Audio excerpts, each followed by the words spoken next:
Halo semuanya, Assalamualaikum warahmatullahi wabarakatuh. Perkenalkan, nama aku Lintang Ayu dari PT Raja Sukses Propertindo. Di video pembelajaran kali ini, aku pengen sedikit sharing mengenai pendapat aku tentang apa aja sih yang seharusnya kita peroleh kalau misalnya kita bekerja di suatu perusahaan. Selain gaji, karena gaji sih udah pasti kan, karena itu hak dari setiap karyawan atau worker yang bekerja di suatu perusahaan. Tapi menurutku sebenarnya nggak cuman masalah gaji doang. Nah, aku pengen ngebahas pendapatku tentang hal tersebut di video kali ini. Jadi kita bahas dulu mengenai hal-hal apa aja yang emang seharusnya kita peroleh dari sebuah perusahaan. Yang pertama, yang pasti hampir semua teman-teman yang nonton video ini merasakan juga pada saat kita baru lulus atau bisa dikatakan seorang fresh graduate, kita itu pasti bekerja untuk mencari pengalaman. Nah, pengalaman di sini itu nggak cuman melulu soal skill yang kita peroleh pada saat kita belajar dulu kuliah ataupun waktu sekolah. Pengalaman yang dicari di sini itu kita pengen bisa untuk berbirokrasi khususnya. Nah, birokrasi di dalam kantor ini nggak cukup unik dibandingkan dengan birokrasi yang emang udah ada di dalam dunia, misalnya waktu kalian kuliah ataupun waktu kalian sekolah, kalian ikut organisasi seperti OSIS ataupun BEM. Nah, itu tuh jauh berbeda dibandingkan birokrasi yang berada di kantor, itu menurutku. Jadi pada saat kita masuk ke dalam suatu perusahaan, itu adalah kesempatan kita untuk belajar, untuk mencari pengalaman dalam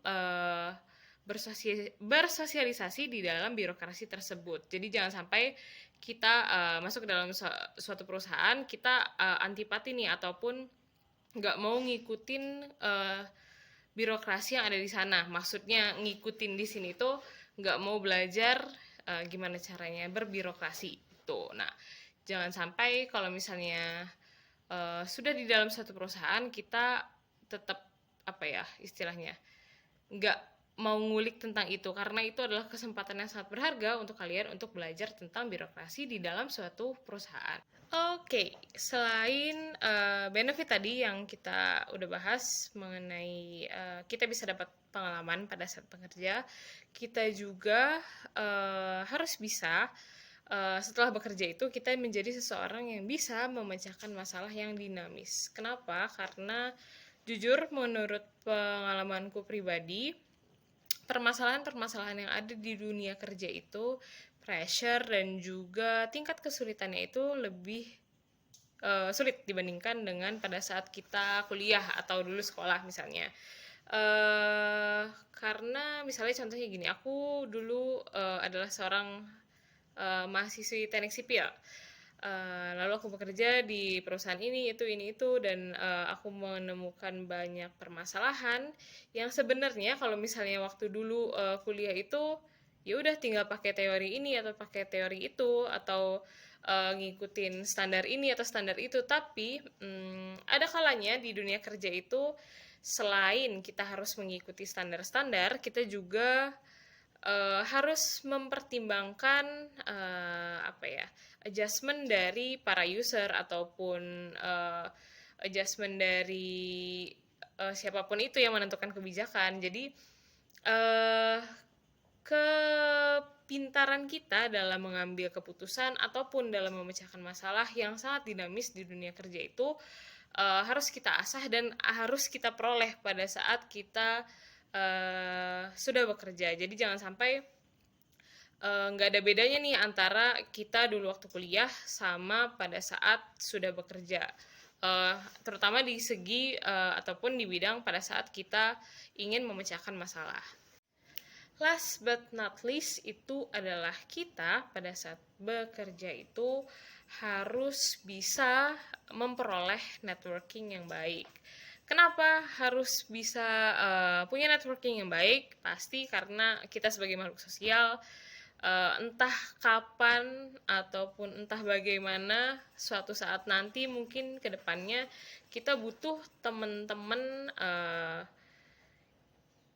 untuk membackup kebutuhan kita, either itu pekerjaan ataupun permasalahan-permasalahan lain. Nah, kalau misalnya kita di dunia kerja nih, diem aja, ataupun kita cuman bergaul di divisi tertentu aja, ataupun di satu divisi misalnya, nggak mau coba untuk kenalan, ataupun nggak mau coba untuk bergaul sama orang-orang dari divisi lain, menurutku itu agak rugi. Kenapa? Karena prinsipku dari dulu itu, aku yakin pada suatu saat nanti kalau misalnya aku bergaul sama banyak orang, terutama orang-orang yang lintas divisi yang berbeda keahliannya dengan aku tuh akan menjadi orang yang mudah dalam menyelesaikan masalah-masalah, apalagi kalau misalnya masalah tersebut itu bisa diselesaikan oleh orang-orang yang memiliki keahlian lain di bidang keahlianku. Jadi prinsipku sendiri dari dulu kalau misalnya emang bekerja di suatu tempat, selain tentu kita harus bergaul sama teman-teman dari divisi kita juga harus bisa mencoba seenggaknya sedikit-dikit kenal sama teman-teman dari divisi lain. Misalnya kalau di RSP ada divisi HR, ada legal, marketing, dan lain-lain. Nah, kalau misalnya kita udah bisa kenal sama mereka, seenggaknya kita punya kenalan nih, aku punya teman di HR, dia pinter ini, pinter masalah psikologi. Aku kedepannya misalnya aku pengen konsultasi masalah psikologi, aku bisa ngehubungin teman itu. Atau misalnya aku punya teman-teman dari legal mengenai land acquisition misalnya, dan pada saat nanti ke depannya di perusahaan lain ataupun di perusahaan yang sama ataupun apapun itu, aku butuh orang yang bisa untuk menghandle pekerjaan tersebut, aku punya kenalannya. Nah, itu pentingnya kita membangun networking ataupun mengenal nih satu sama lain, walaupun bukan dari divisi ataupun dari keahlian yang sama gitu. Oke, segitu dulu video pembelajaran kali ini. Semoga isinya bermanfaat bagi teman-teman semua, bagi aku pribadi ataupun ya semuanya yang nonton video ini. Terima kasih sekali lagi.